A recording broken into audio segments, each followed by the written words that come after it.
जब हम स्वयं नॉन मैट्रिक हैं, स्वयं मैट्रिक क्या होता है हम नहीं जानते हैं। जो व्यक्ति एमए पीएचडी के बारे में नहीं जानता है, एमए पीएचडी करके उसके बाद लेक्चरशिप कैसे बनता है, उसका क्राइटेरिया क्या है, उस व्यक्ति को एजुकेशन से क्या लेना देना है। एक डिग्री कॉलेज खुला है, उसमें आज देख लीजिए हालात, उद्घाटन तो हो गया लेकिन अभी तक स्टाफ नाम का चीज नहीं, नदारत। दोस्तों सब्सक्राइब करें और इस बेल आइकन को दबाएं और पाएं वीडियो सबसे पहले। नमस्कार, मैं हूं राजीव रंजन और आप देख रहे हैं जनादेश न्यूज। द्वितीय चरण के मतदान को लेकर आज प्रचार का आखिरी दिन है। सभी प्रत्याशी अपने अपने चुनावी रण क्षेत्र में पूरी ताकत के साथ चुनाव प्रचार में जोर शोर से जुट गए हैं। आप तस्वीर के माध्यम से देख सकते हैं कि किस तरह से राजगीर विधानसभा क्षेत्र में जनता दल सेकुलर के प्रत्याशी डॉक्टर अमित कुमार के द्वारा अपने समर्थकों के साथ रोड शो निकाला गया है। काफी जनसमर्थन के साथ इनके द्वारा आज रोड शो निकाला गया है। यह रोड शो राजगीर विधानसभा क्षेत्र के अलग अलग क्षेत्रों में जा रहा है। आप तस्वीर के माध्यम से देख सकते हैं कि किस तरह से डॉक्टर अमित कुमार पासवान अपने समर्थकों के साथ इस रोड शो में शामिल हुए हैं। काफी जनसमर्थन भी इन्हें मिल रहा है। अभी इस वक्त हमारे साथ मौजूद हैं जनता दल सेकुलर के उम्मीदवार डॉक्टर अमित कुमार पासवान, जिनके द्वारा आज रोड शो निकाला गया है। तो इनसे हम जानेंगे कि आखिर क्या कुछ क्षेत्र में लोगों का समर्थन इन्हें मिल रहा है और चुनाव प्रचार के दौरान किस प्रकार का अनुभव इन्हें क्षेत्र में लोगों से हुआ है। सबसे पहले तो अमित जी आपका स्वागत है। चुनाव प्रचार का आज आखिरी दिन है। 3 नवंबर को द्वितीय चरण में वोटिंग होना है। आपने क्षेत्र में लगातार दौरा किया, चुनाव प्रचार किया, काफी लोगों से संपर्क हुआ। किस प्रकार का अनुभव आपको हुआ है क्षेत्र में? देखिए, आज हम लोग का रोड शो था और रोड शो में हमने देखा कि हजारों हजार की संख्या में लोगों का जनसैलाब उमड़ पड़ा। हम लोग का रोड शो में जैसे ही कई गांवों का दौरा किया।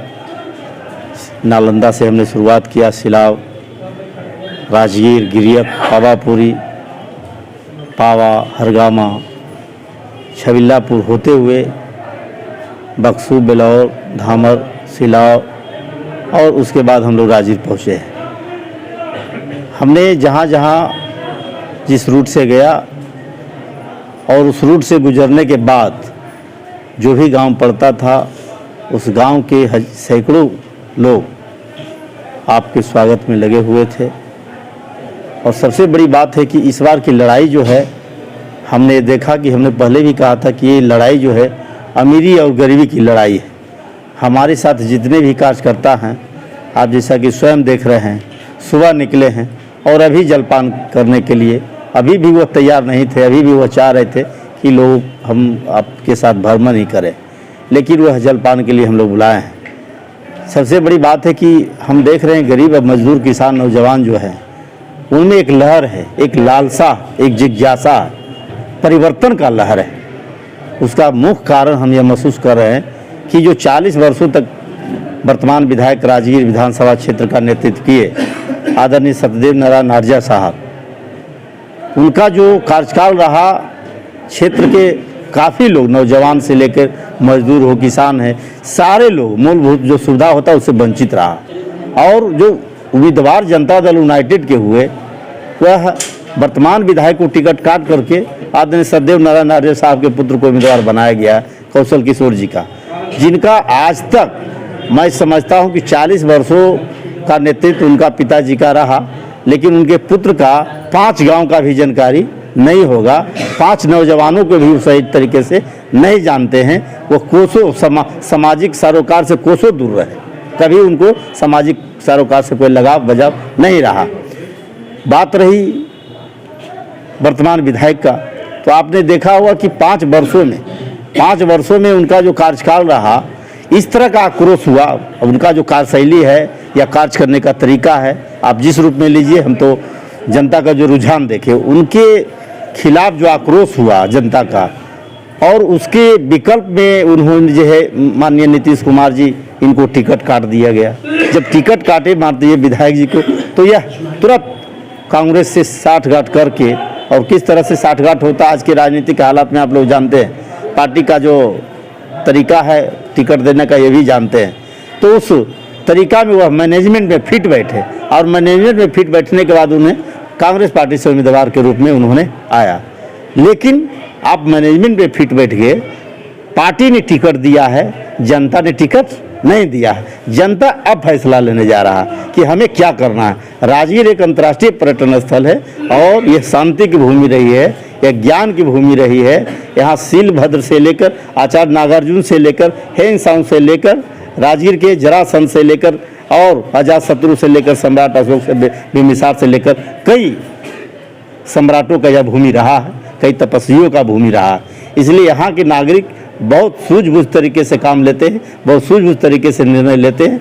और इस बार का मैं समझ रहा हूँ कि सारे लोग, सारे नौजवान, सारे किसान, सारे मजदूर लोग यह अपने आप को ये तैयार कर लिया है कि जितने भी ये हमारे क्षेत्र का विकास के नाम पर आते हैं और जब उनको सत्ता मिलता है वह तिरस्कार करते हैं, अपमानित करने का काम करते हैं, उसको मुंह तोड़ जवाब देने का काम करेंगे। इसलिए पूरे क्षेत्र के लोगों में बहुत ही आक्रोश है और मैं समझता हूं कि इस बार का जो स्नेह और प्यार मिल रहा है सारे लोगों का, नौजवानों का, किसानों का, महिलाओं का, हमारे कई संगठन के लोग, आशा हो, जीविका हो, आंगनबाड़ी कर्मचारी यूनियन हो, नालंदा फुटपाथ दुकानदार अधिकार मंच के लोग हैं, पावापुरी मेडिकल कॉलेज के लोग हैं, सारे नौजवान, सारे ट्रेड यूनियन, सारे संगठन के हमारे साथी जो लगे हुए हैं, मैं समझता हूं कि इस बार का उनका मेहनत बेकार नहीं जाएगा और मैं काफ़ी मतों से चुनाव जीतूंगा इस विश्वास के साथ। आज जो दौरा हुआ, एक अंतरात्मा कहता है, हम लोग का विश्वास कहता है कि इस बार गरीबी की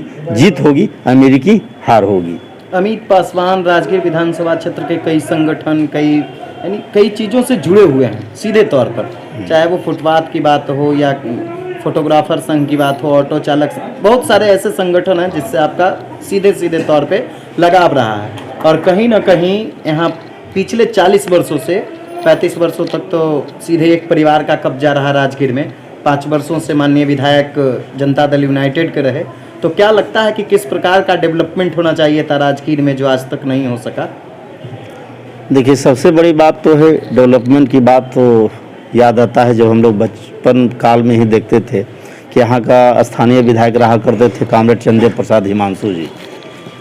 आज तक राजगीर का डेवलपमेंट जो हुआ उनके रीजन में, उनके काल में, चाहे वह सब डिवीज़न की मामला हो या सिलाव प्रखंड की मामला हो या यहाँ पावर ग्रिड की मामला हो, यहाँ से खास के गरीब गुरबा मजदूर किसान का 40 गाँव का उन्होंने बसाने का काम किया।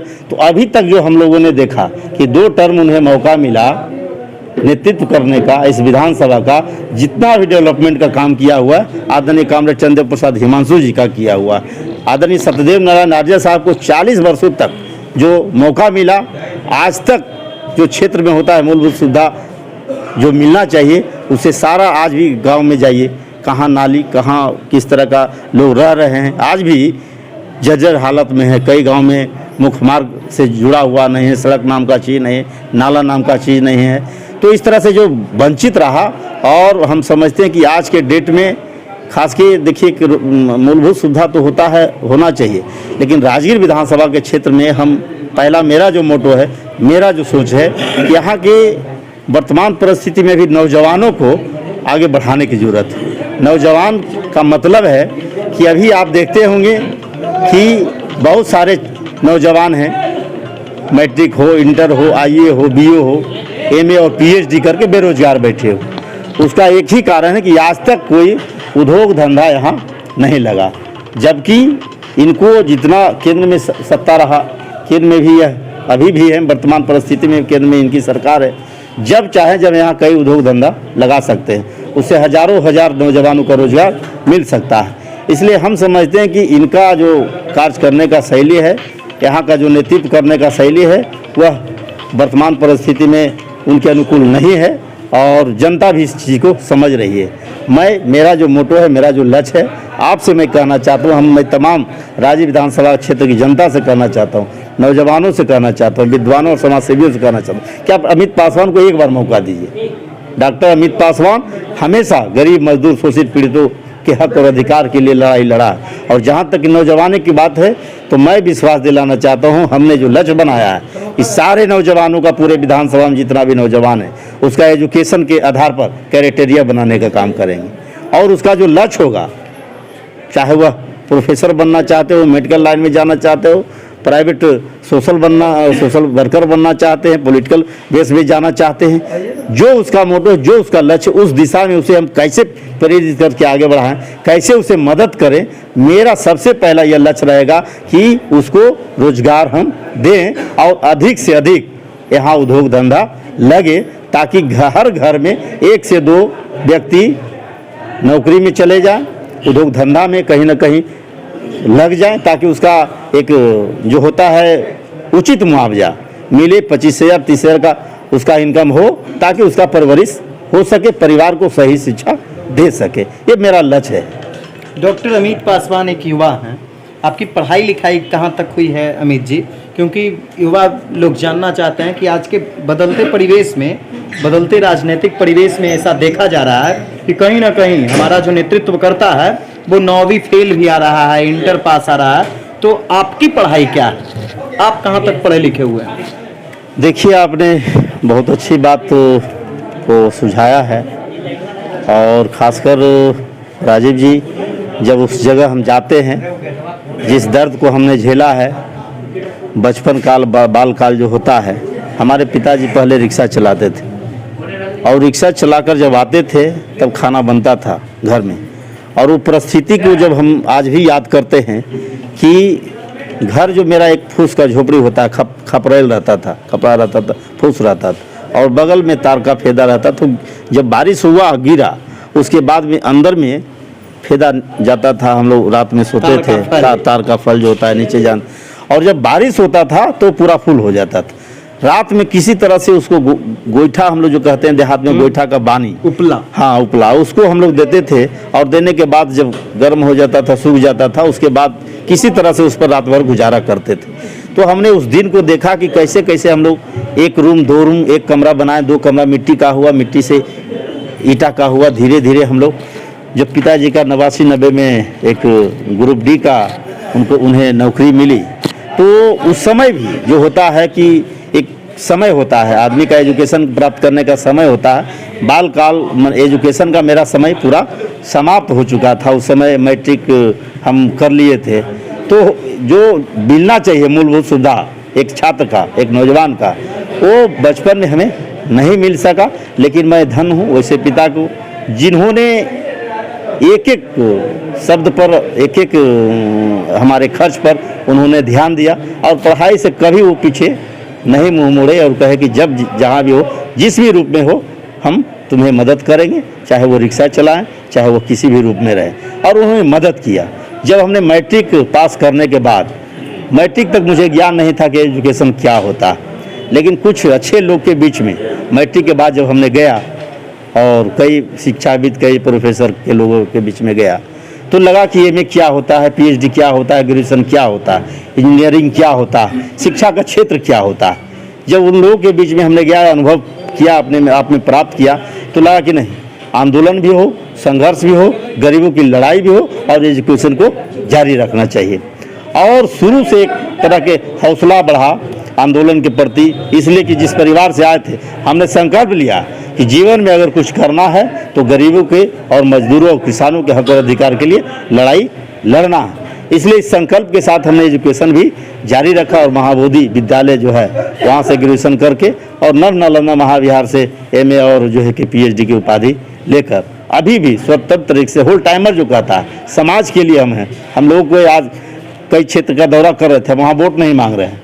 हम लोगों को कहा कि आज चुनाव है, 10 दिन के बाद चुनाव नहीं रहेगा, आपको 22 उम्मीदवार है, 22 उम्मीदवार के बारे में एक बार सोचिए कि कौन आपको आसानी से सुलह हो सकता है, कौन आपका घर का है, कौन आपका परिवार का बेटा है, कौन आपका परिवार का बेटा नहीं है, कौन एक आवाज़ पे आ सकता है, आपका हर सुख दुख में साथ दे सकता है। आप इस चीज़ को परखिए। जैसा कि हमने कहा कि भगवान बुद्ध ने कहा कि किसी भी कार्य को अगर हम करने के लिए कह रहे हैं तो उस कार्य को तब तक ना करें जब तक उसको आपको खरा नहीं उतर जाए, अपने कसौटी पर जो है खरा नहीं उतर जाए, तब तक उस बात को नहीं मानना चाहिए, उस काम को नहीं करना चाहिए। इसलिए आप लोग अपने आप में मंथन कीजिए, चिंतन कीजिए कि हम किस गरीब के बेटा के बारे में सोच रहे हैं, किस गरीब के बेटा के बारे के वोट के बारे में हम सोच रहे हैं। आप एक बार अमित पासवान का शैली को जानिए, इनका कैरेक्टर को जानिए, इनका चरित्र को जानिए। पूरे जानने के बाद ही आप इनको वोट करें। कम से कम ये हुआ कि एक कहानी आप लोग जानते हैं कि जब कहीं आग लगा था तो एक चिड़िया जो है उसे चोंच से बुझा रही थी। बहुत सारे लोग बोला कि भाई बड़े बड़े लोग बाल्टा हो अन्न सामान से पानी दे रहा है, आग बुझ नहीं रहा, एक चिड़िया जो है चोंच से दे रहा, उससे क्या आग बुझेगा थोड़ी। लेकिन उन्होंने चिड़िया जो जवाब दिया, कहा कि हम इस उद्देश्य से पानी डाल रहे हैं आग में ताकि आग बुझे ना बुझे, कल इतिहास जब लिखा जाए बुझाने वालों में तो एक चिड़िया का भी नाम हो कि हमने भी एक बूंद दिया। तो इस उद्देश्य से हमने भी संकल्प लिया कि चुनाव आज है, कल चुनाव नहीं रहेगा। अमित पासवान आज भी है, कल भी रहेगा, आगे भी रहेगा। लोग को आज भी मदद कर रहा है, कल भी मदद करेगा और आगे भी मदद करते रहेगा। इसी उद्देश्य के साथ, इसी लक्ष्य के साथ हम अपना अभियान को आगे बढ़ा रहे हैं, अभियान को चला रहे हैं। आज हो कल हो, चुनाव आता रहेगा, जाता रहेगा, लेकिन अमित पासवान का हौसला बुलंद है। जब तक अपने लक्ष्य की प्राप्ति की ओर हम नहीं जाएंगे, हम इस अभियान से पीछे नहीं हटेंगे। इस संकल्प के साथ हम अपने काम को अंजाम तक ले जा रहे हैं। बिहार की राजनीति को आप शिक्षा से किस रूप में देखते हैं? क्योंकि आज का नेतृत्वकर्ता देख रहे हैं 9वीं फेल भी है। देखिए, उसका मुख्य कारण है सर की सबसे बड़ी बात है कि एजुकेशन का जो अभाव हो रहा है। कई चुनाव में पहले थोड़ा सा और पीछे आप जाइए तो चुनाव में बहुत सारे बुद्धिजीवी आते थे, प्रोफेसर हैं, शिक्षक हैं, पत्रकार हैं, जितने विद्वान लोग होते थे वो चुनाव में आते थे। लेकिन एक समय था जो चुनाव का प्रक्रिया था, बुद्धिजीवी समाजसेवी के साथ, शिक्षक के साथ लोग रहते थे, साथ देते थे और चुनाव लड़वाते थे। लेकिन वो जमीन जब पूरे क्षेत्र में जब घूरने का काम किया, लगा कि चुनाव ऐसे होता है। बीच में जो चुनाव का परिस्थिति था, लगा कि तब जब इनके लिए हम काम कर रहे हैं, जब ही चुनाव जीत रहे हैं तो क्यों ना हम ही चुनाव लड़ जाएं। इसमें सबसे बड़ा चीज़ है कि आपका कहीं चरित्र का प्रतिबंध नहीं है, क्राइटेरिया आपका एजुकेशन का प्रतिबंध नहीं है। और उन लोगों ने, खासकर आपराधिक और असामाजिक तत्व के लोग भी इस चीज़ को देखा कि हम यहाँ आ सकते हैं, ये रास्ता बहुत आसान है उसके लिए, जिसके लिए उस व्यक्ति ने अगले बुद्धिजीवी को लिए रास्ता बनाता था। वह देखा कि जब इसके लिए हम रास्ता बना रहे हैं तो हम स्वयं यहाँ क्यों न जाएं। अगर हम अपराधी हैं, हम पर सीसी एक्ट लगा हुआ है और कोई धारा एक्ट लगा हुआ है, तो सीधा एक बैक रास्ता है, पत्नी को खड़ा कर दीजिए, चाहे वह साक्षर हो या निरक्षर हो। तो इस तरह का जो प्रक्रिया अपनाया उसे, और वर्तमान परिस्थिति में जो लोग धीरे धीरे उन लोग का हावी होना, वैसे लोग को हावी होना, असामाजिक तत्व को, अपराधियों का हावी होना और उससे बुद्धिजीवियों का हटना, ये बहुत बड़ा देश के लिए, लोकतंत्र के लिए खतरा है। खतरा इस मायने में है। और देख लीजिए दूसरे पोजीशन जो है कि राज्यसभा हो या विधान परिषद का हो चुनाव, उसमें जहाँ भी होता है एक कोटा होता था, पत्रकारों का कोटा होता था। पत्रकार के बीच से ही लोग वहाँ राज्यसभा जाते थे, विधान परिषद जाते थे। साहित्यकारों का कोटा होता था, सोशल वर्करों का कोटा होता था। आज सारा कोटा समाप्त। उसका एक ही कारण है कि आप कितना चमचागिरी कर रहे हैं नेताओं का। पार्टी के जो हेड हैं उनको खूब चमचागिरी कीजिए, गणेश परिक्रमा कीजिए। गणेश परिक्रमा करने के बाद भी करोड़ 2 करोड़ का पार्टी फंड में, पार्टी फंड एक नाम है, व्यक्ति फंड में मान के चलिए, लेकिन नाम लिया जाता है कि पार्टी फंड में आप दीजिए। और जब वहाँ उस चीज़ को पूरा करते हैं तो आप वहाँ पहुँचिए। अब जो सोशल वर्कर रहेगा, जो सामाजिक कार्यकर्ता रहेगा, जो शिक्षाविद रहेगा, भाई 2 करोड़ रुपया कहाँ से देंगे? उनके पास तो पैसा नहीं। वो समर्पित है समाज को कुछ देने के लिए फील्ड में आए हैं, मैदान में आए हैं। वैसे लोग, बुद्धिजीवी लोग पिछड़ जाते हैं और वैसे लोग हावी हो जाते हैं। उनका बस एक ही मोटो, आज वर्तमान परिस्थिति में आपने देखा कि टिकट का खरीद बिक्री क्या होता है। आप चाहे जितना बढ़िया काम कर लीजिए पूरे क्षेत्र में, जितना बढ़िया आपका स्कोप रहे, आपका जब पहले जो होता था हर पार्टी में रिकमेंडेशन जाता था, अंचल से लेके, प्रखंड से लेके और जिला से, और जिला का प्रस्ताव जब वहाँ जाने के बाद, पूरे प्रखंड का प्रस्ताव जाने के बाद टिकट कंफर्म किया जाता था। आज वो बात नहीं रहा, किसी भी दल में नहीं, हमने देखा किसी भी दल में नहीं। जो भी पार्टी का सुप्रीमो है उनसे आप बढ़िया से ताल्लुकात बना लीजिए, उससे बढ़िया मैनेजमेंट तय कर लीजिए, आपका टिकट कंफर्म हो गया। 3-4 दिन में, आज रात में भाजपा में है, कल जदयू में चल जाइए, कल जदयू में है, परसों कांग्रेस में चल जाइए, आसानी से टिकट उपलब्ध हो जाता है। जो सामाजिक कार्य करता है, जो पार्टी का समर्पित कार्य करता है, आज भी बेचारे रोड पे हैं और हम समझते हैं कि उनका कभी कल्याण नहीं होगा। जो हालात है उनको कल्याण करने के लिए सामाजिक कार्यकर्ताओं को भी आगे आना पड़ेगा और जनता को समझना चाहिए, जनता को समझना चाहिए कि भाई आज जो हमारे बीच में, समाज के बीच में इस तरह के लोग समय दे रहे हैं, इनको आगे बढ़ाने की ज़रूरत है ताकि उनका हौसला बढ़े। अमित जी, शिक्षा को लेकर हमारा इसलिए ये सवाल था क्योंकि आप जिस विधानसभा क्षेत्र से चुनाव लड़ रहे हैं तो उस विधानसभा का मुख्यालय राजगीर में एक भी डिग्री कॉलेज नहीं है धरातल पर। अगर है भी, जो नया डिग्री कॉलेज बना है वो सफ़ेद हाथी के रूप में कार्य कर रहा है। इसे आप किस रूप में देखते हैं? देखिए, आपने सही बोला। सबसे बड़ी बात है कि एजुकेशन की बात कौन करे जब हम स्वयं नॉन मैट्रिक हैं। स्वयं मैट्रिक क्या होता है हम नहीं जानते हैं। जो व्यक्ति एमए पीएचडी के बारे में नहीं जानता है, एमए पीएचडी करके उसके बाद लेक्चरशिप कैसे बनता है, उसका क्राइटेरिया क्या है, उस व्यक्ति को एजुकेशन से क्या लेना देना है, शिक्षा से क्या लेना देना है। जो जहाँ जिस क्षेत्र से आया है बस उस क्षेत्र का हावी मस्तिष्क में उसका सभी जगह बैठा हुआ रहता और उसी रूप में काम करता है। आप जिस भी तरह का उसको बताने का काम कीजिए कि एजुकेशन में काम होना चाहिए, एजुकेशन में काम होना चाहिए, वो कोसों दूर भागता है। इसलिए कि आसान रास्ता है कि 5 वर्षों तक जो काम करता है वो अपना सेटलमेंट, कौन मेरा गांव है जहां वोट अच्छा मिला है, कौन मेरा गांव है जहां वोट नहीं मिला। 5 वर्ष जो समय बीतता है, किसको हम तिरस्कार करें, किसको अपमान करें, समय उसके पास है ही नहीं। कि राजगीर एक अंतर्राष्ट्रीय पर्यटन स्थल है, यहाँ के अहिंसा विश्वविद्यालय भी होना चाहिए, यहाँ एक क्या कहता है वैद्य ऋषि मुनियों का जगह रहा, वैद्य इंस्टीट्यूट होना चाहिए, संस्थान होना चाहिए। बहुत सारे यहाँ जड़ी बूटी भी है, इतना प्रकार का यहाँ जड़ी बूटी है। जीवक नामक वैद्य हैं कि उनके नाम से इंस्टीट्यूशन संस्थान हो। एक डिग्री कॉलेज खुला है, उसमें आज देख लीजिए हालात। उद्घाटन तो हो गया लेकिन अभी तक स्टाफ नाम का चीज नहीं, नदारत। तो हम चाहते हैं कि यह अंतर्राष्ट्रीय पर्यटन स्थल है और ऐसे जगह जब तक एजुकेशनल आदमी नहीं आएगा, एजुकेटेड आदमी नहीं आएगा, राजगीर का कल्याण असंभव है। तो पूरा समर्थन मिला क्षेत्र में अमित पासवान को?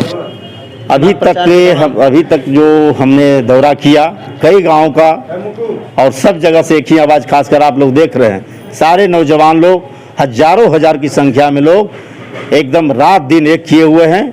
इस बार अमीरी और गरीबी की लड़ाई है, नौजवानों की लड़ाई है और मैं समझता हूं कि इस बार काफ़ी बहुमत से डॉक्टर अमित पासवान को जो चुनाव चिन्ह है महिला छाप, ये सबसे बड़ी खुशी की बात है कि मेरा जो चुनाव चिन्ह भी आया है वह वैसे जिस महिलाओं के हक और अधिकार की हम बात करते हैं, आंगनबाड़ी, जीविका रसोईया और किसान मजदूर महिला वेंडर्स की बात करते हैं, आज चुनाव चिन्ह भी मेरा वह मजदूर महिला मिला है जो माथा पे बोझा ढो रही है, वही चुनाव चिन्ह है। इसलिए बहुत ही सौभाग्य की बात है कि आज लोग जब जा रहे हैं क्षेत्र में, कह रहा है कि आपका चुनाव चिन्ह भी, जिस हक और अधिकार की लड़ाई लड़ते हैं, आपका चुनाव चिन्ह भी वह मिला है, आपका विजय निश्चित है। हमने कहा कि यह विजय डॉक्टर अमित पासवान का नहीं है, यह विजय गरीब और मजदूरों का होगा, शोषण और पीड़ितों को होगा, जिनको हक और अधिकार के लिए हम लोग लड़ाई लड़ते हैं, उनका यह विजय माना जाएगा। इस बार हम लोग काफ़ी मतों से चुनाव जीतेंगे। ये थे हमारे साथ डॉक्टर अमित कुमार पासवान, जिनके द्वारा आज रोड शो राजगीर विधानसभा क्षेत्र के अलग अलग गांवों में निकाला गया और इस रोड शो में इन्हें काफ़ी इनके समर्थकों में इस रोड शो में काफ़ी उत्साह भी देखा गया, समर्थकों का काफ़ी सहयोग भी मिला। दोस्तों, हम लगातार आप तक अपडेट्स पहुंचा रहे हैं। डॉक्टर अमित कुमार ने यह भी वादा किया है, यह दावा किया है कि ये राजगीर से चुनाव जीत रहे हैं। अब तो राजगीर की जनता किस प्रकार से डॉक्टर अमित कुमार पासवान को अपना प्यार, स्नेह और आशीर्वाद देती है, वो चुनाव परिणाम के बाद ही पता चल पाएगा। दोस्तों, हम लगातार आप तक अपडेट्स पहुंचा रहे हैं। अगर अभी तक आपने हमारे YouTube चैनल को सब्सक्राइब नहीं किया है तो जल्द से सब्सक्राइब कर लीजिए और पाइए बिहार की तमाम छोटी बड़ी खबरें। अगर वीडियो अच्छा लगता है तो दोस्तों के साथ शेयर कीजिए, कमेंट्स कीजिए और लाइक कीजिए। अगर वीडियो फेसबुक पेज के माध्यम से देख रहे हैं तो पेज को भी फॉलो कीजिए। धन्यवाद। दोस्तों सब्सक्राइब करें और इस बेल आइकन को दबाएं और पाएं वीडियो सबसे पहले।